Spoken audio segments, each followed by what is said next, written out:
अनंत कोटि दंडवत सतगुरु देव को। अपना कल विषय ब्रह्म प्रकाश का चल रहा था। 460 श्लोक कि जितना भी बचपन है, जवानी है, बुढ़ेपा है, इसमें परिणाम दुख है। ये शरीर का परिणाम दुख है।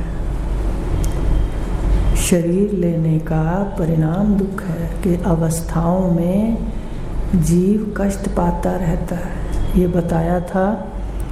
और देहांतर एक देह से दूसरी देह में जाने के लिए तो बहुत ही डरता है अज्ञान के अंदर।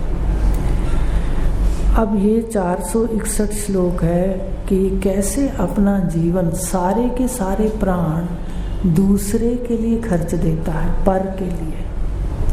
पर के अंदर शरीर भी आ जाता है, पर के अंदर घर का सामान भी आ जाता है, पर के अंदर परिवार भी आ जाता है। आत्मा से भिन्न जितना भी है उसको पर कहते हैं। तो यौवन में धन संग्रह करता, यौवन में धन कमाता रहता है पत्नी को खुश करने के लिए, वो पति को खुश करने के लिए पत्नी, पति, पुत्र, मकान, ये सारा कुछ इकट्ठा करता है यौवन में। विवाह करता है, संतान उत्पन्न होती है, पैसा कमाता है। और ये सारे जितने भी कार्य हैं, ये विचार करने की बात है कि कोई भी कार्य उसका अपने लिए नहीं है। अपने लिए तो खाना पीना भी कह देता है कि चलो मेरा क्या है, सब्जी नहीं बची, मान लो कोई और चीज़ घर में कम है, कहता है चलो मुझे मत दो, मेरा क्या है, बच्चों को दे दो, तुम ले लो। तो कहने का मतलब ये है कि दूसरे के लिए करता रहता है, कभी विचार ही नहीं करता कि मैंने अपने लिए क्या कहा। एक साधारण पूजा पाठ में भी आलस करता है।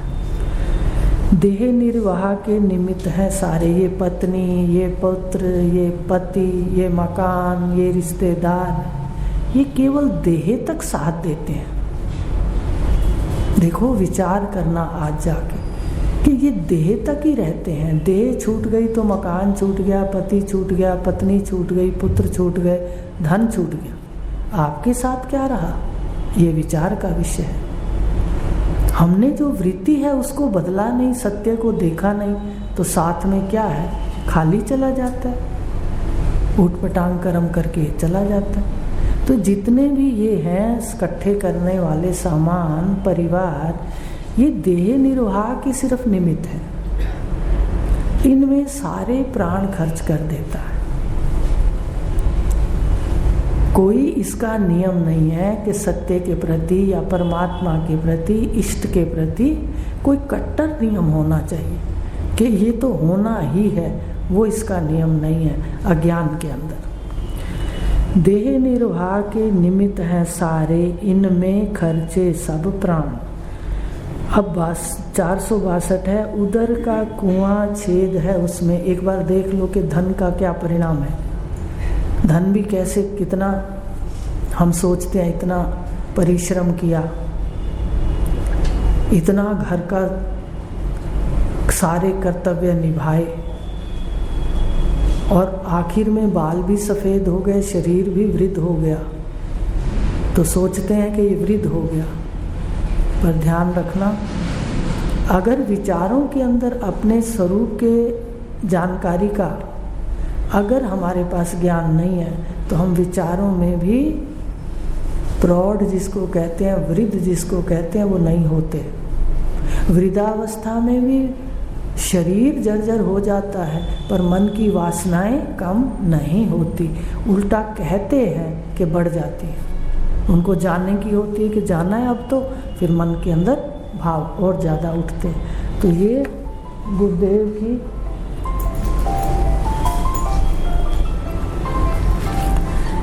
कृपा है कि हमें समझा दिया कि कैसे सारे प्राण नहीं खर्चने इसमें। क्यों? क्योंकि जितना हम कहते हैं भाई हम तो बहुत कुछ किया, और कितनी बार बड़े तो कह भी देते थे क्या हमें पता नहीं है? हमने बाल सफ़ेद धूप में किए। आज अगर बात करते तो हम जरूर कह सकते थे कि बाल तो देखो, जो इतना विचार करते हैं भी हमने तो बहुत कुछ किया अज्ञान के अंदर। क्या किया? उदर का कुआं छेद है इसमें। कोई बता सकता है आज तक कितना लाखों आपने खाया और फिर नाली में गवाया? खाया कितना गिन के बता देना कि कितना इस घर के अंदर खर्च हुआ, कितना हमारे शरीर पर खर्च हुआ। बस हमने इसी के लिए कमा कमा कर खाते रहे, गवाते रहे या इकट्ठा करते रहे। तो उदर का कुआं छेद है इसमें। अब कोई अपने पास थैली हो, उसमें हम सामान डालें और छेद हो तो थोड़े समय में फिर खाली हो जाएगा। ऐसे देखो इसको भरते हैं, फिर वो शाम तक खाली हो जाता है। शाम को भरते हैं तो सुबह खाली हो जाता है, क्योंकि इसके अंदर छेद है। माने विसर्जन का भी स्थान है। तो इसका क्या, इसके लिए क्या सोचना कि बहुत बड़ा काम कर दिया हमने शरीर का निर्वाह करके या घर में धन पुत्र आदि को देके। अपने लिए कौन सा धन था? परम धन जो हमने प्राप्त नहीं किया।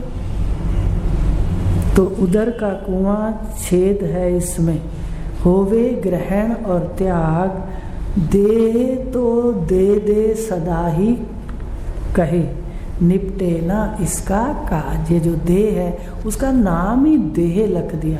माने दे दे दे दे, सारा दिन कहती है दे दे, उठते ही सुबह कहने लग जाती है दे, बैठती दे, ठीक है। फिर सफाई करते हैं इसकी, इसको नहलाते धुलाते हैं, इसकी सेवा करते हैं, फिर कहती चाय दे, फिर नाश्ता खिलाते हैं, फिर उसके बाद इसी के लिए फिर पता होता है ये फिर मांग लेगी दोपहर को खाना दे। तो किसी तरह देखो फिर खाना मांग के फिर विश्राम नहीं है, क्योंकि वो छेद है। खाते जाते हैं और वो विसर्जन होता जाता है समय पा करके। फिर शाम की चाय चाहिए, फिर रात का खाना चाहिए। इतना धैर्य से खाते फिर भी ठीक था, पर कुछ लोग तो सारा दिन ही खाते हैं। देखा होगा आपने ये भी। तो देह तो सदा ही दे दे कहती है और इसका काम कभी नहीं निपटता। कोई आके कहता है दीदी समय नहीं मिलता मुझे बड़ा लगता है कैसा अज्ञान है घोर कि समय नहीं मिलता अपने लिए। देह का काम कभी खत्म नहीं होता, रात तक नहीं खत्म होता। मंजे बिछाओ, बिस्तर बिछाओ, चद्दरें लो, पानी भरो, क्या क्या कार्य है, दूध दही सब खाने को इंतज़ाम करना पड़ता है इसका। इसलिए ये कभी नहीं कहना कि इसका काम खत्म होगा तो हम जाके साधना करेंगे। साधना तो साथ साथ होनी चाहिए। ध्येय निर्वाह भी करो, समय बचा करके साधना में समय लगाओ। तो देह तो दे दे सदा ही कहे, निपटे ना इसका काज।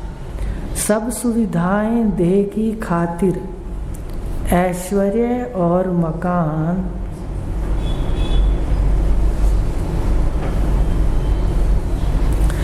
ऐश्वर्य और सामान, जीवन भर भागा इनके पीछे पाया ना विषय। देख रहे हो, अगर आप भी ऐसे भाग रहे हो तो थोड़े सावधान हो जाओ। जीवन भर इसके पीछे भागता रहता है और बात ही नहीं सुनता महापुरुषों की। तो इस प्रकार कहा कि जीवन भर भागा इनके पीछे पाया ना विश्राम। कभी ऐश्वर्य का समान, कभी किसी की इच्छाओं को पूरा करने में सारा दिन कार्य करता रहा, वैसे दूसरों को खुश करने में लगा रहता है। और याद रखना, कभी कोई किसी से पूर्ण रूप से खुश नहीं हो सकता। इसलिए समय को बचाओ अपने लिए। तो इसलिए अब यहाँ पर ये ध्यान देना है कि जो ये शरीर है इसमें कैसे जीना है, आपको ये बता देते हैं। 4 अवस्थाओं की बात चली है। तो सबसे पहले कहा ब्रह्मचर्य आश्रम, 4 आश्रम कहते हैं। 25 साल की आयु, तो 25 साल की आयु तक पढ़ना लिखना, पैसे कमाने के काबिल बनना, ये होता है। कितने हमारे ऋषियों की कृपा है, हमें तो सड़कें तैयार मिली है, कदमों के निशान मिले हैं, हम केवल उन पर चल रहे हैं, उसमें भी हम गड़बड़ कर देते हैं कि 25 साल धन इकट्ठा अर्जन करने के लिए, कमाने के लिए तैयार होना था व्यक्ति को, मनुष्य को।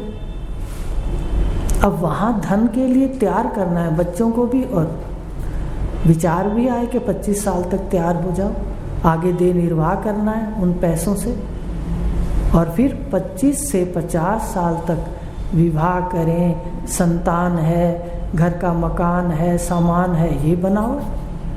मना थोड़ा ही है। भारत की संस्कृति केवल निवृत्ति प्रधान नहीं है, उसमें केवल यह नहीं कहा कि तुम घर छोड़ करके और निवृत्ति लेके बैठ जाओ।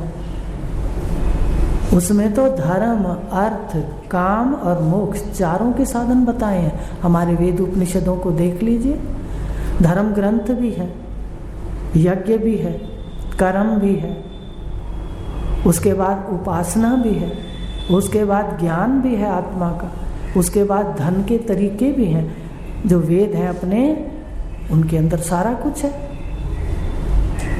तो सारा इस संस्कृति के अंदर है, तो उसको 4 भागों में, और मोक्ष के लिए भी है ज्ञान। तत्वमसि तक है महावाक्य कि वह तू है। यहाँ तक पहुँचना था, हम तो रास्ते में ही बैठ गए। 25 साल तक धन कमाना के लिए तैयार होना था, 50 साल तक कमाना था, संतान को सेट रखना था, और धन ऐश्वर्य जो भी सामान बनाना है वो बनाना था। फिर 75 साल तक हम उस संतान को धीरे धीरे संभाल के देना था। सारा कुछ जो हमारे पास था वो धीरे धीरे अपनी संतान को देना था, और खुद कैसा जीवन जीना था। उन्होंने कहा वानप्रस्थ की तरह एक असंग होकर के, जैसे व्यक्ति रहता है, एक सन्यासी रहता है, असंग होकर के घर में रहना था। ये था जीवन। पर ऐसा जीवन तो बिना ज्ञान के नहीं होता कि हम असंग हो जाएं और दे दें किसी को कुछ। तो ये होना था। अब जो आखिरी समय था उस वक्त क्या होना था, वानप्रस्थ ग्रहण करते हुए, सन्यास का जीवन जीते हुए, जैसे ही देहांतर प्राप्ति हो, जैसे समय निकट हो, तो क्या करना था, कहते आत्मा को परमात्मा में लीन करके लय होना था। ये होना था। पर हुआ क्या, सारा दिन जो लिखा हुआ है, जीवन भर भागा इनके पीछे पाया ना विश्राम। तो आज मनन करना कि कैसे जीवन जीना था, आज भी समझ जाइए। क्योंकि आत्मा न लिप्यते, लिपायमान नहीं होती, वो कहती रहे, लिप्यायमान नहीं होती। आप बिल्कुल निरोल हो।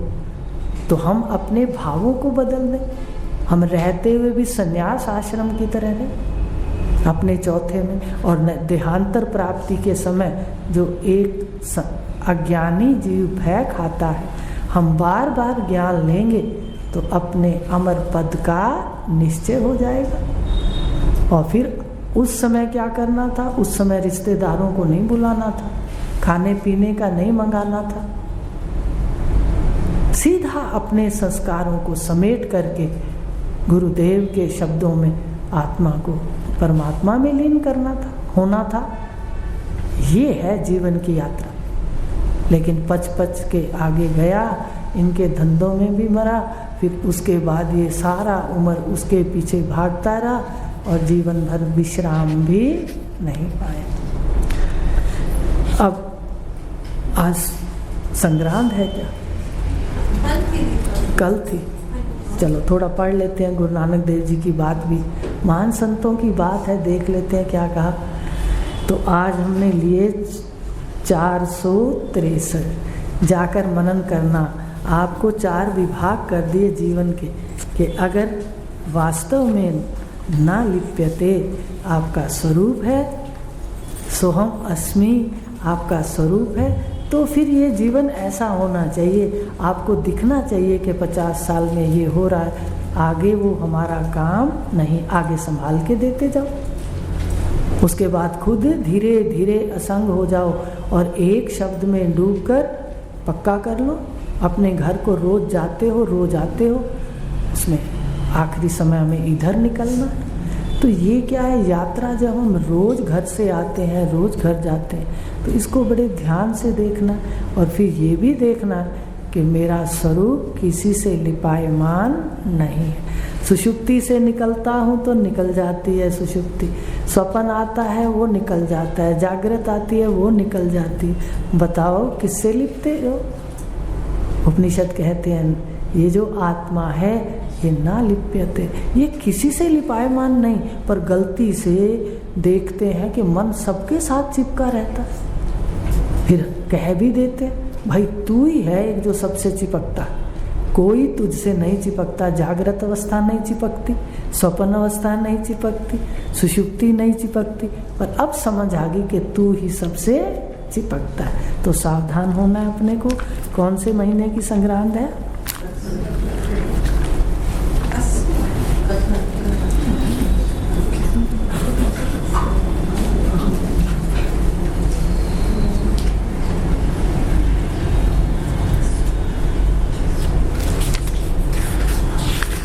कौन सा महीना है?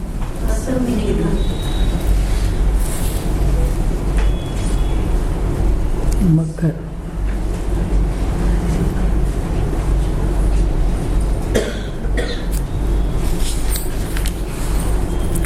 आज गुरु नानक देव जी, कल संक्रांत थी, तो आज आप देखो कैसे संत भी, महान संतों ने भी हमें जगाया है। तो हम उनकी बात भी देख लेते हैं कि कत्तक के महीने में वो क्या कह रहे हैं।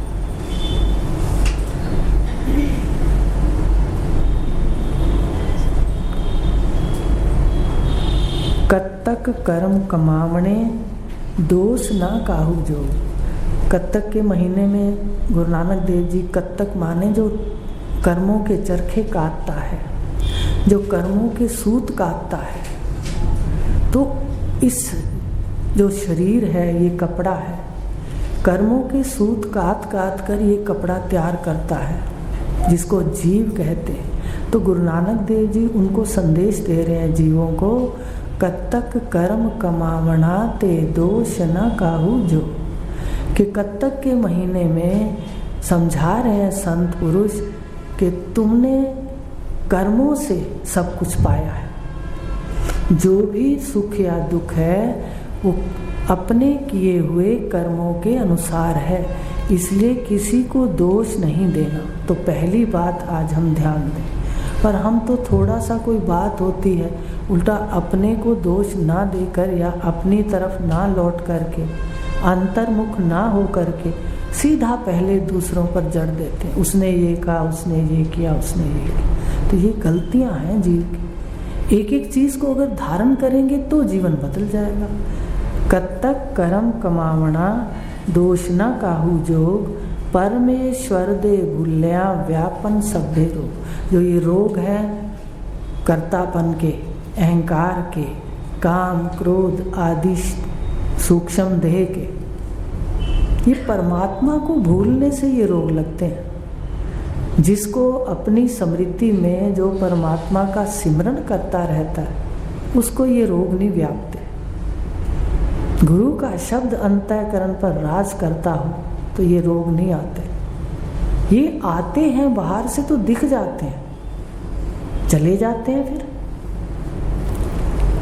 परमेश्वर दे भूल्या व्यापन सभ्य रोग। ब्रह्म ज्ञानी के सामने ये रोग आते हैं पर वो व्याप्त नहीं होते, खड़े रहते हैं बाहर, अंदर नहीं आ सकते उसके। लेकिन संसारी आदमी पर तो ये आकर के ऊपर चढ़ जाते हैं, उसके व्याप्त हो जाते हैं। वो इसमें व्याप्त होकर कुछ का कुछ कर देता है। तो परमेश्वर दे भूल्या व्यापन सभ्य रूप। पहले दोष मत दो, पहली बात। दूसरा, परमात्मा को ना भूलो। अब आगे कह रहे हैं, वे मुख होए राम ते लगन जन्म वियोग। कि परमात्मा से मुख मोड़ने पर, रामचरितमानस में भी एक चौपाई है, मुझे याद नहीं पर है, कि जब परमात्मा के सम्मुख हो जाता है जीव तो उसके सारे जन्म मरण से कट जाता है। माने सम्मुख माने अपना मुख जो संसार की ओर है वो हम मोड़ करके परमात्मा की ओर करते हैं, अंतर्मुख हो जाए। बुद्धि से आगे माया है। कैसे अंतर्मुख होना है? बुद्धि से आगे माया है, बुद्धि के पीछे आप है। भगवान ने कितनी बार कह दिया, बुद्धि में बैठ के ये करता हूँ वो करता हूँ, ज्ञान योग देता हूँ। तो बुद्धि के पीछे तो प्रेरक है और बुद्धि के आगे माया है सारी। तो जीव अंतर्मुख नहीं होता, साक्षी रूप में नहीं बैठता।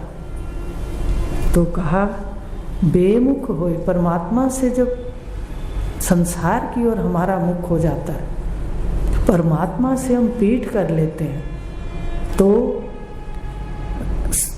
लगन जन्म वियोग, तब जन्म मरण का रोग लगता है। अगर हम परमात्मा की ओर मुख करेंगे, उपनिषद बहुत सुंदर बात कहता है। बातें तो सारी सुंदर है, पर इस वक्त जो बात है, अगर संसार की ओर मुख होगा तो हम संसार को देखेंगे, और परमात्मा की ओर मुख होगा तो परमात्मा को देखेंगे। ये तो जानते हो आप। तो जब हम परमात्मा की ओर मुख करेंगे, उसको देखेंगे, तो क्या कहता है उपनिषद? वो कहता है तद पश्चात, उसको देखा, तद भवत, वही हो गया, तद आसीत, क्योंकि पहले से ही तू वह था। तो इन्होंने ये बात कही है यहाँ, उसका सार देखना है। संतों ने अपनी बात कही, हमने उनके भाव देखने। बेमुख होए राम ते लगन जन्म वियोग। जब परमात्मा से मुख मोड़ लेते हैं, संसार की ओर कर लेते हैं, तो अजन्मा होते हुए भी आत्मा अमर है, साक्षी है, अजन्मा है, सत्य है, चिद है, आनंद है, होते हुए भी गलती से ये जीव अपने में कल्पना कर लेता है, मरने की कल्पना। देखो सारी कल्पना कर दी। पहली कल्पना कर दी मैं शरीर हूँ, कल्पना कर दी सारे मेरे हैं, कल्पना कर दी घर भी मेरा है, कल्पना कर दी कि मैं ही करता हूँ घर का। लेकिन एक गलती सबसे बड़ी कर दी, इस जीव ने कल्पित कर ली अपनी मृत्यु को। मृत्यु वास्तव में है नहीं आपके स्वरूप में। अब कल्पना हमने करी है, तो कहते हैं भाई ये शब्द तुमने बोले हैं, तो अब बाइज्जत आप अपने शब्दों को वापस ले लीजिए। तो सिर्फ इतना सा काम करना है। हमने कल्पित की है मृत्यु अपने स्वरूप में, तो बाइज्जत अपने शब्दों को वापस ले लीजिए। देख लीजिए ना कि मृत्यु आपके स्वरूप में है नहीं। मैं मरता नहीं, मैं अमर हूँ। जो हमने कल्पना की है, पर जिसने कल्पना की है वही तो गलती सुधारेगा। जीव ने ही कल्पना की है कि मैं मरता हूँ। तो इस प्रकार परमात्मा के विमुख होता है तो जन्म मरण का रोग लग जाता है। कैसे लग जाता है आपको बता दिया कि जीव स्वयं ही कल्पित कर लेता है अपने स्वरूप में। मृत्यु को किसने कल्पा है? किसी और ने नहीं कल्पा, जीव ने कल्पा। तो जैसे कल्पा है वैसे इस शब्दों को वापस ले लो, बस।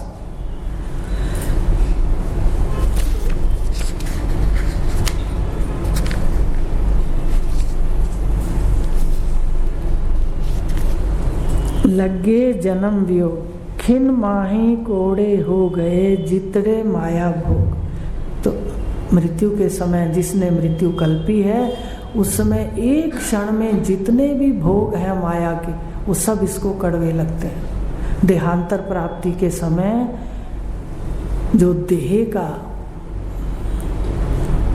कारण में लीन होने का समय, उस वक्त जितने भी विषय भोग हैं इसको मीठे नहीं लगते, इसको अच्छे नहीं लगते, पर पहले जिनके पीछे भागा अब कोई भी इसको जाते वक्त अच्छा नहीं लगता, विषय भी इसको अच्छे नहीं लगते, खाना पीना आना जाना ये सारे इसको नहीं सुहाते। खिन में एक क्षण में कड़वे हो गए, जाने का जब समय आता है तो ये जगत एक क्षण में कड़वा हो जाता है। और ये देखा भी है कि कुछ खाने पीने को दो, मान लो कोई कष्ट पा रहा है जाने का, यहाँ से जीव जाना नहीं चाहता ना जब, और काल समय तो बुलाता है, तो उस वक्त इस कहते हैं कि इसको कष्ट होता है। तो ये उसके कारण सारे विषय भोग से को चाहता नहीं, इसके सारे के सारे विषय भोग इसको कड़वे लगते हैं।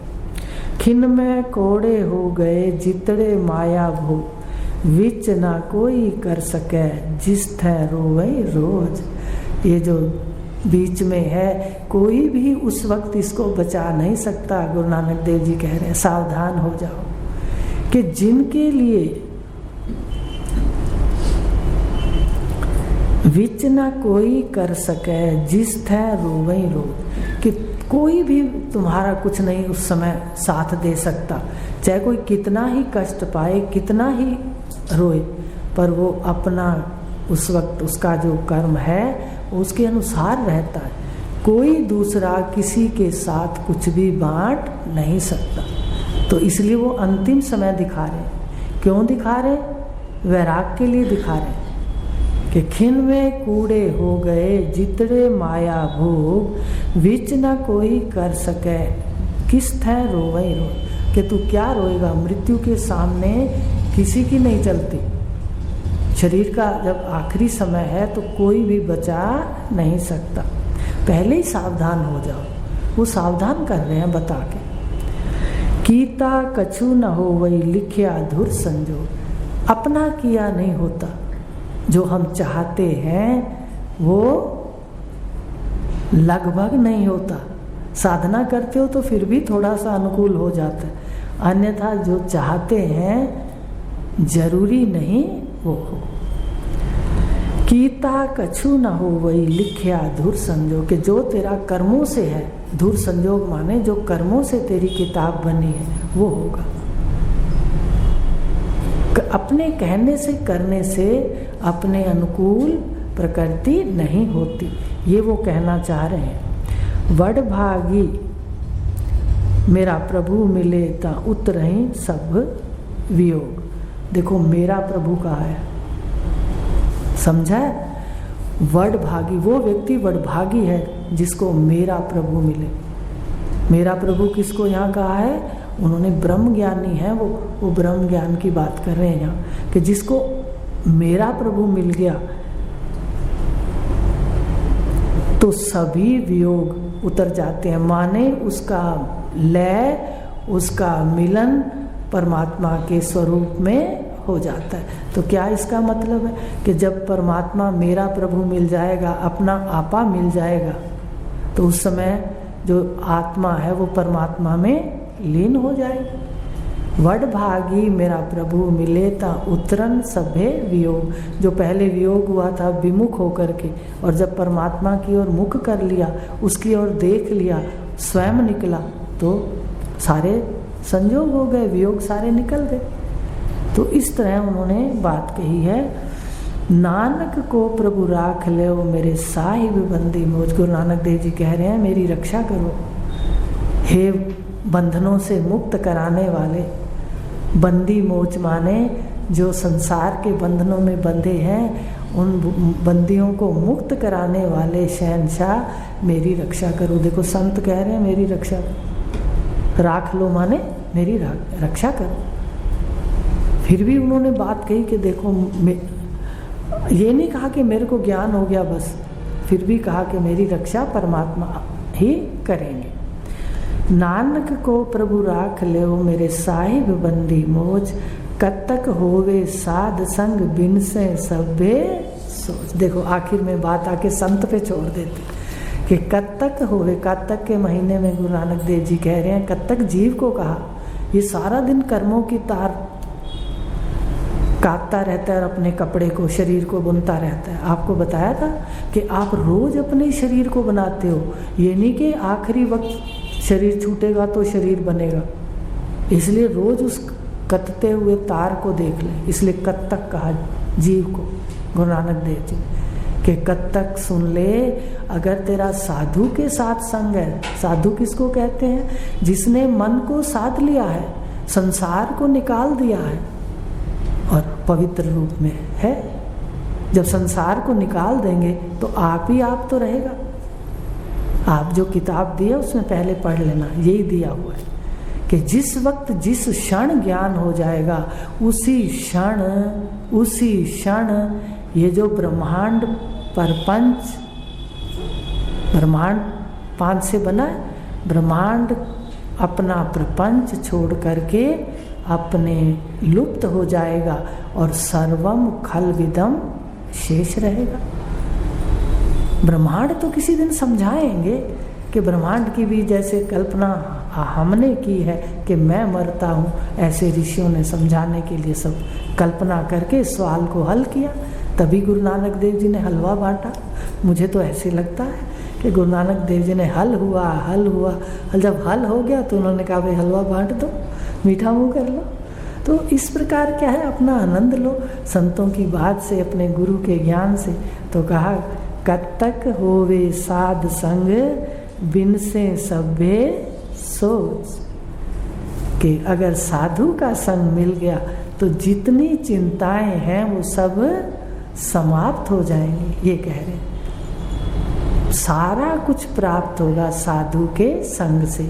और साधु का संग हमें करना पड़ेगा, श्रवण करना पड़ेगा, मन को साधना पड़ेगा, निरीक्षण करना पड़ेगा, ज्ञान को देखना पड़ेगा, परीक्षण करना पड़ेगा कि क्या ये हमारे अंदर ढला या नहीं। तो इस प्रकार आज इतना ही लेंगे, कल आगे लेंगे।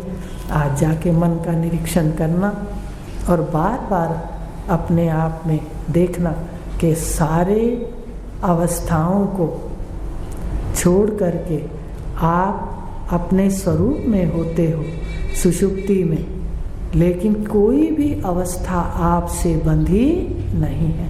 आप सदा लिप्त हो, निर्लेप हो। इसलिए ये बात ध्यान दो, निकला तो सब जगह से पर मैं निर्लेप हूँ। तो इस प्रकार आज इतना लेंगे। ओम पूर्णमदः पूर्णमिदम्